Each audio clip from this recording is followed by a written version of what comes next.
प्यारे बच्चों, कोविड-19 के कारण आप सभी अपने अपने घरों में रहकर ही अपनी पढ़ाई कर रहे हैं। ऐसे समय में आप अपनी पढ़ाई को रोचक तरीके से सीख समझ सकें, इसके लिए झारखंड सरकार द्वारा प्रस्तुत किया जा रहा है हमारा दूरदर्शन हमारा विद्यालय कार्यक्रम। इसके माध्यम से आप प्रत्येक दिन सोमवार से शुक्रवार तक पूर्वाह्न 10 से 12 तथा अपराह्न 1 से 2 बजे तक अपनी अपनी कक्षाओं के अनुरूप कार्यक्रम देख सकेंगे।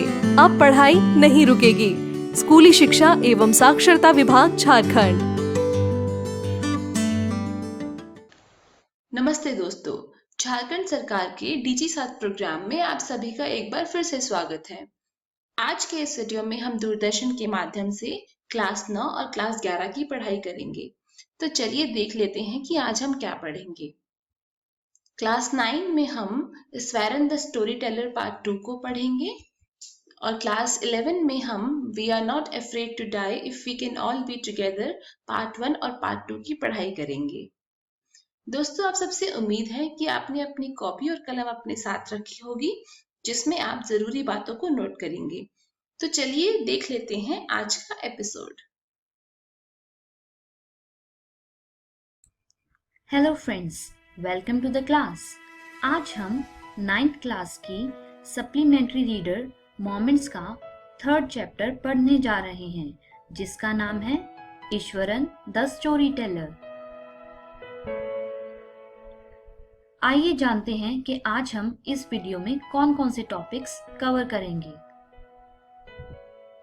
सबसे पहले हम पढ़ेंगे रिकैपिचुलेशन, जिसमें हम रिवाइज करेंगे जो भी हमने पिछली वीडियो में पढ़ा। After that we will read introduction and then word meanings and then anecdote of an elephant and then Iswaran heroic act. Let's revise जो भी हमने पिछली वीडियो में पढ़ा। This story is about Iswaran the storyteller। यह स्टोरी ईश्वरन की है, जो कि एक स्टोरी टेलर है। Mahendra narrated story to Ganesh about his cook Iswaran. जो महेंद्रा है वो गणेश को अपने कुक ईश्वरन की स्टोरी सुनाता है। Eswaran narrated even the smallest incidents. जो ईश्वरन था वो छोटे से छोटा इंसिडेंट भी बहुत ही अच्छे से नरेट करता था। Could weave endless stories and anecdotes. जब ईश्वरन स्टोरी सुनाना शुरू करता है तो वो एंडलेस नंबर ऑफ स्टोरीज भी सुना सकता है और एनेक्डोट्स भी। उसके पास इतनी सारी स्टोरीज होती हैं कि वो बहुत सारी स्टोरीज सुना सकता है।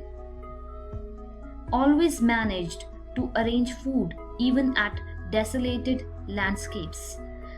डेसोलेटेड लैंडस्केप्स पर भी ईश्वरन कहीं से भी फूड अरेंज कर लेता था। Eswaran enthralled and influenced by Tamil thrillers. जो ईश्वरन था वो तमिल थ्रिलर्स पढ़ता था और उसी से उसकी स्टोरीज जो है वो इंस्पायर्ड थी। आइए पढ़ते हैं अब इंट्रोडक्शन के बारे में। Eswaran comes from a place famous for timber। Eswaran ऐसी जगह से आया था जो टिम्बर के लिए बहुत फेमस थी। Timber is used in construction industry such as railway sleepers. तो उसके लिए टिम्बर बहुत ही ज्यादा फेमस होता है और वहीं से जो ईश्वरन है वो बिलोंग करता था। Anecdote of an elephant. Eswaran एक शॉर्ट स्टोरी सुनाता है एलिफेंट के बारे में, जो कि उसके रियल लाइफ से रिलेटेड थी। Iswaran's heroic act. और उसी स्टोरी में ईश्वरन अपने एक हीरोइक एक्ट के बारे में बताता है, जिसमें कि वो एक एलिफेंट के पैर पे एक लकड़ी मारकर वो उस मैड एलिफेंट को कंट्रोल करता है। This was the heroic act जो कि ईश्वरन उस कहानी में बताता है। Mahendra gets captivated in his stories. और जो महेंद्रा है वो बहुत ही ज़्यादा ध्यान से उसकी स्टोरी सुन रहा है, वो बहुत ही ज़्यादा उससे अट्रैक्टेड है। His stories were a source of entertainment for Mahindra।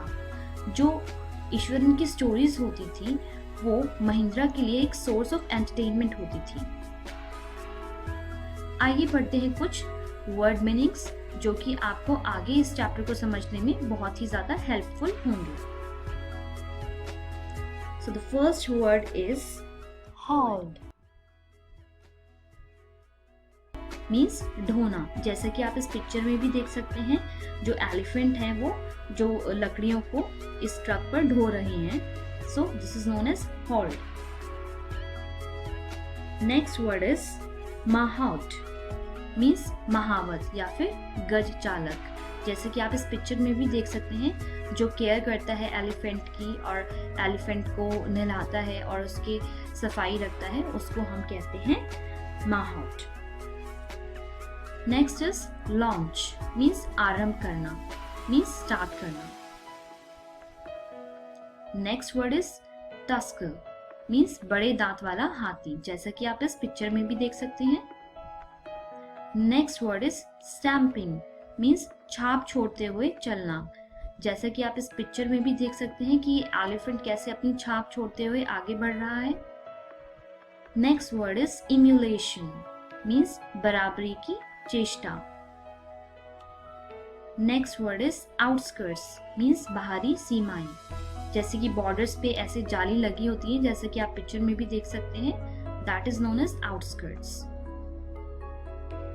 Next word is helter skelter, means हड़बड़ी में। Next word is grunted, means घुरघुराना। जब कोई जानवर घुर्राता है तो उसको हम ग्रंटेड कहते हैं। Next word is depredations, it means विनाश, मीन्स डिस्ट्रॉय करना। केन, केन मीन्स छड़ी। menacingly मीन्स डरावने ढंग से। Next word is trumpeted, means चिंघाड़ना। Next word is mustering, means इकट्ठा करना। Next word is whacked, means जोर से चोट मारना, जैसा कि आप इस पिक्चर में भी देख सकते हैं।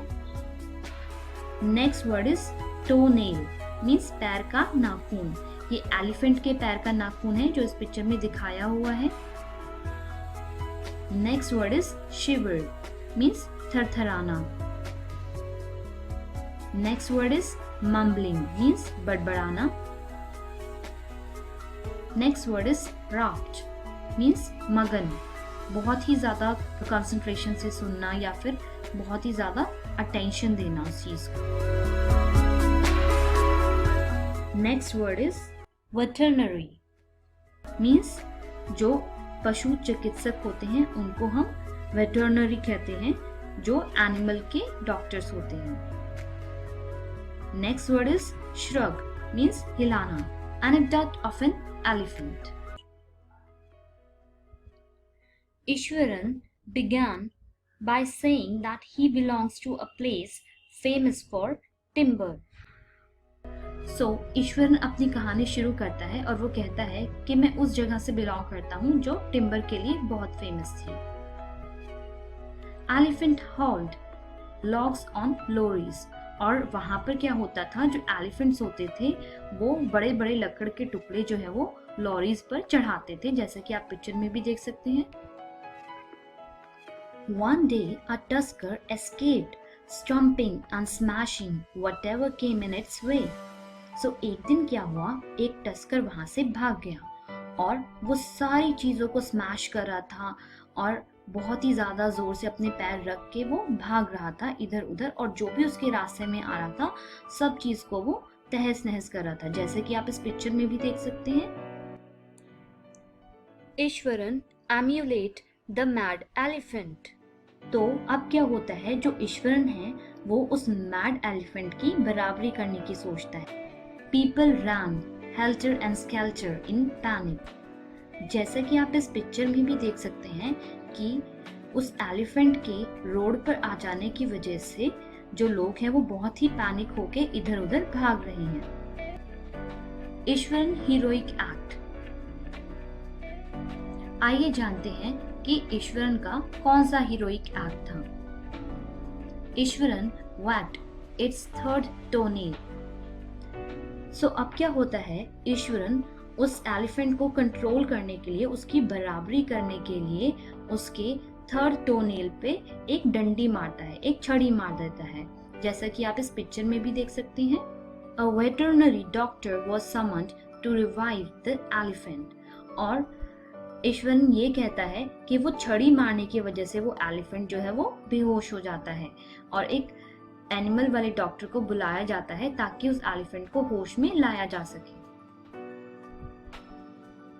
2 days later, it was led away by its mahout to the jungle। और 2 दिन के बाद उसको वापस जंगल भेज दिया जाता है उसके माहौच के साथ।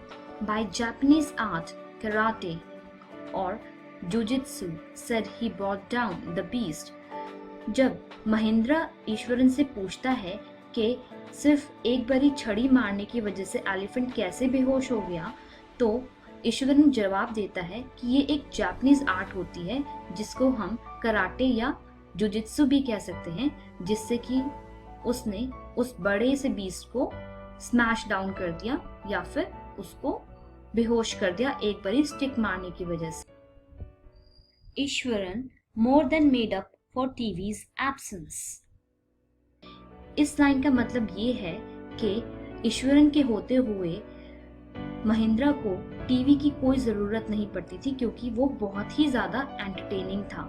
ईश्वरन इतनी ज्यादा इंटरेस्टिंग स्टोरी सुनाता था कि वो किसी टीवी से कम नहीं था। Mahindra was jerked out at the new horror story of Ishwaran about the place they are occupying then।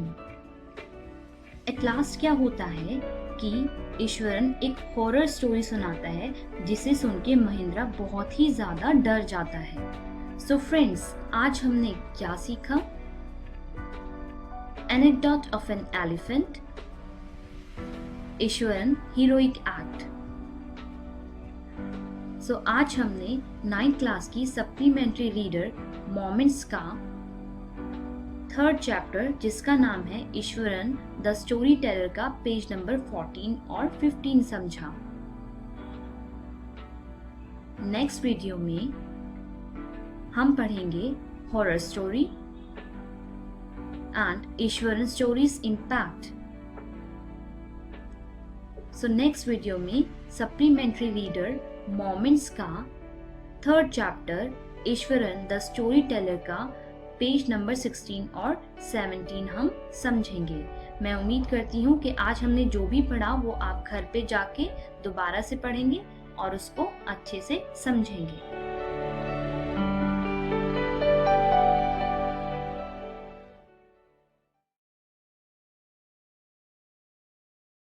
Hello everyone, welcome to English smart class. दोस्तों, आज हम लोग हमारी 11th की बुक हॉर्नबिल का चैप्टर 2 पढ़ेंगे। इस चैप्टर का नाम है we are not afraid to die if we can all be together, और ये वीडियो इस चैप्टर का पार्ट 1 है।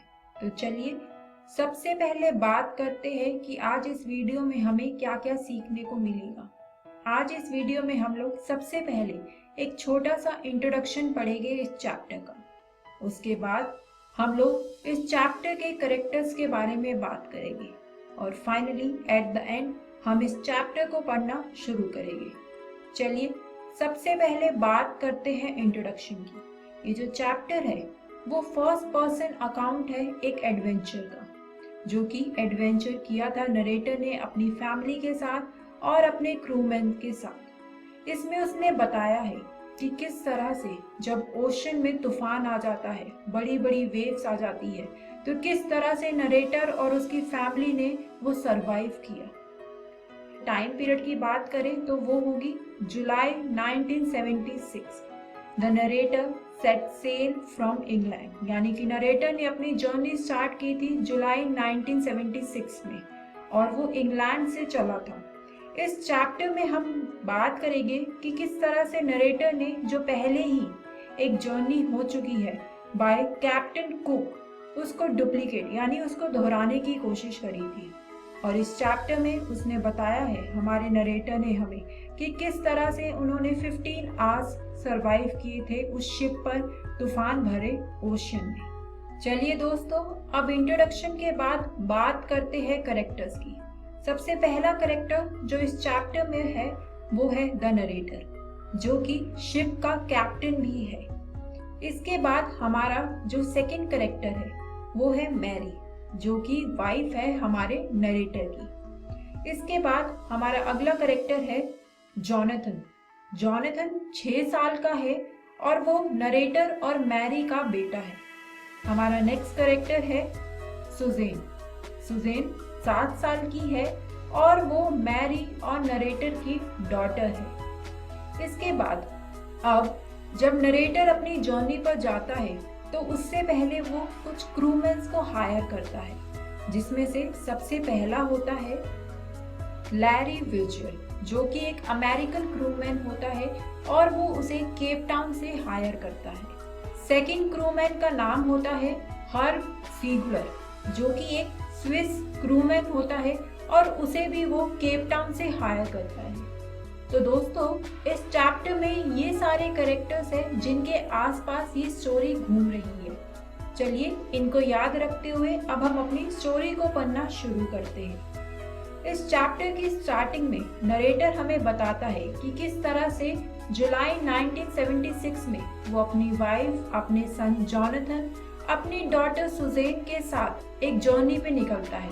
वो जर्नी स्टार्ट होती है इंग्लैंड से और उस जर्नी में वो 200 साल पहले यानी 200 इयर्स पहले जो कैप्टन जेम्स कुक ने एक जर्नी की थी उसको रिपीट करना चाहता। नरेटर हमें ये भी बताता है कि वो एक 37 ईयर ओल्ड बिजनेसमैन है और किस तरह से हमेशा से वो एक फेमस एक्सप्लोरर बनना चाहता है। इसके बाद दोस्तों, ये जो ब्लैक वर्ड्स है यानी कि honing our seafaring skills, ये रेफर करते हैं to the effort by the author and his wife to perfect their seafaring skills.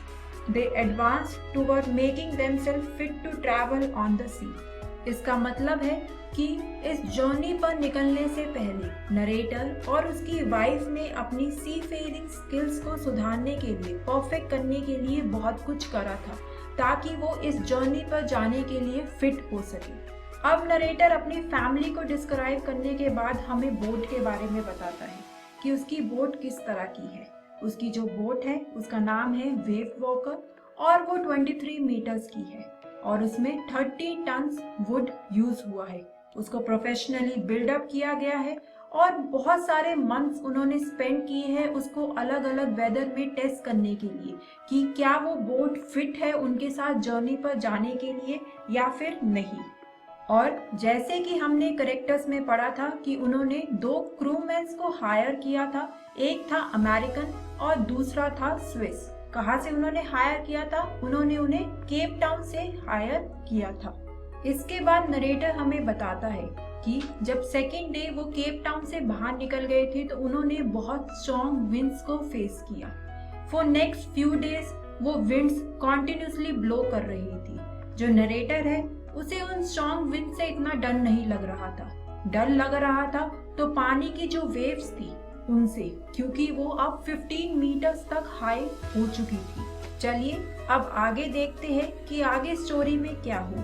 इसके बाद नरेटर हमें बताता है कि दिसंबर 25 आ चुकी है और अभी भी वेदर में कोई भी सुधार नहीं है। वेदर उतना ही बेकार है, बट उसके अलावा भी we had a wonderful holiday complete with a Christmas tree. यानी फिर भी उन्होंने अपनी दिसंबर 25 की हॉलीडे क्रिसमस ट्री के साथ सेलिब्रेट की। इसके बाद अब न्यू ईयर भी आ जाता है, लेकिन फिर भी वेदर में कोई भी चेंजेस नहीं आते हैं। But we reason that it had to change soon, यानी कि वो सोचते हैं, अपने आप को बताते हैं कि जल्दी ही वेदर चेंज हो जाएगा। और वो वेदर चेंज भी होता है, पर वो वेदर अच्छा ना होते हुए और ज़्यादा खराब हो जाता है। चलिए दोस्तों, अब हम अपनी स्टोरी को यहीं पर रोकते हैं। बात करते हैं कि आज इस वीडियो में हमने क्या क्या सीखा। आज इस वीडियो में हमने सबसे पहले बात करी इस चैप्टर के एक छोटे से इंट्रोडक्शन की, जिसमें हमने जाना कि ये चैप्टर एक सेल्फ इंट्रोडक्शन नरेटिव है, जो नरेटर ने फर्स्ट पर्सन में लिखा है अपनी जर्नी जो उसने अपनी फैमिली के साथ करी थी उसके बारे में। उसके बाद हमने इस चैप्टर के कैरेक्टर्स के बारे में बात करी एंड फाइनली हम लोगों ने स्टोरी का फर्स्ट पार्ट इस चैप्टर में आज पढ़ा। दोस्तों, ये चैप्टर है हमारी बुक हॉर्नबिल से, तो मुझे उम्मीद है कि आज जितनी स्टोरी हमने इस चैप्टर की रीड की है वो आप घर जाकर एक बार अपनी बुक से जरूर पढ़ेंगे, ताकि आपको और अच्छे से ये चैप्टर समझ आ जाए। In the next video, we are going to talk about January 2 कि क्या न्यू ईयर के बाद अब वेदर अच्छा होता है या फिर उनकी फैमिली, नरेटर और उसकी फैमिली और क्रूमैन को और ज़्यादा चैलेंजेस फेस करने पड़ते हैं। इन सभी क्वेश्चंस के आंसर हम लोग इससे अगली वीडियो में जानेंगे। तो दोस्तों, मिलते हैं next time. Hello everyone, welcome to English smart class. दोस्तों, आज हम लोग हमारी बुक हॉर्नबिल का चैप्टर 2 पढ़ेंगे। इस चैप्टर का नाम है we are not afraid to die if we can all be together. और जैसे कि आपको याद होगा, इस चैप्टर का पार्ट 1 हम ऑलरेडी पढ़ चुके हैं। आज इस वीडियो में हम लोग इसके पार्ट 2 की बात करेंगे।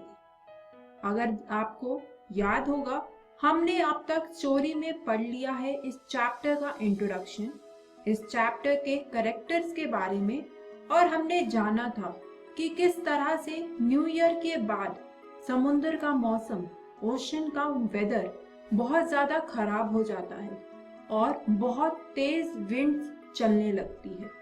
अब हम आगे पढ़ेंगे इस चैप्टर के बारे में। उससे पहले बात करते हैं कि आज इस वीडियो में हमें क्या क्या सीखने को मिलेगा। आज इस वीडियो में हम लोग बात करेंगे जनवरी 2 की और जानेंगे कि नरेटर और उसकी फैमिली को क्या क्या चैलेंजेस फेस करने पड़े। तो चलिए अब हम अपनी स्टोरी को पढ़ना शुरू करते हैं। अब नरेटर हमें बताता है कि जनवरी 2 को उसकी जर्नी कैसी रही और हमें बताता है कि किस तरह से जो वेव्स थी अब वो बहुत बड़ी बड़ी हो गई। इसके बाद वो हमें बताता है as the ship rose to the top of each wave we could see the endless enormous sea rolling towards us, कि ऐसे लग रहा था कि जैसे पूरा समुद्र का पानी उस बोट की तरफ आ रहा है। और जो विंड थी, जो हवाएं चल रही थी, उनकी वजह से नरेटर और उसकी फैमिली के कानों में इतना दर्द होने लगा था, उन्हें पेन महसूस हो रहा था। यहाँ पर नरेटर हमें ये भी बता रहा है कि उसने अपनी बोट को स्लो करने के लिए, क्योंकि वेव्स की वजह से बोट की स्पीड इतनी बढ़ गई थी, उसको स्लो करने के लिए क्या क्या किया। उसने जो चारों तरफ रोप्स थी, रस्सियाँ थी, उन्हें कसकर पकड़ लिया। इसके आगे अब नरेटर बात करता है The first indication of impending disaster came at about 6 PM. जो सबसे पहला उसे इंडिकेशन लगा था कि कुछ डिजास्टर, कुछ खतरनाक आने वाला है, वो नरेटर को लगा था at 6 PM. With an ominous silence. ये जो वर्ड है इसका मतलब है suggesting that something unpleasant is likely to happen. यानी कि जैसे एक फील आ जाती है ना कि कुछ बुरा होने वाला है, वैसे नरेटर को पता लग गया था। इसके बाद नरेटर हमें बता रहा है कि then came a growing storm. इसके बाद नरेटर हमें बताता है कि किस तरह से उसने रियलाइज किया कि वो कोई क्लाउड नहीं था, वो किसी क्लाउड की आवाज नहीं थी, बल्कि वो एक वेव थी, ऐसी वेव जो इससे पहले उसने कभी नहीं देखी थी। It appeared perfectly vertical and almost twice the height of the other waves. अगर किसी और वेव से उस वेव को कंपेयर करें तो वो उस वेव की ट्वाइस हाइट पर थी, इतनी बड़ी वो वेव थी। और जो नरेटर था वो काफी ज्यादा डर जाता है उसे देखकर। इसके बाद मौसम एकदम से ठंडर में बदल जाता है।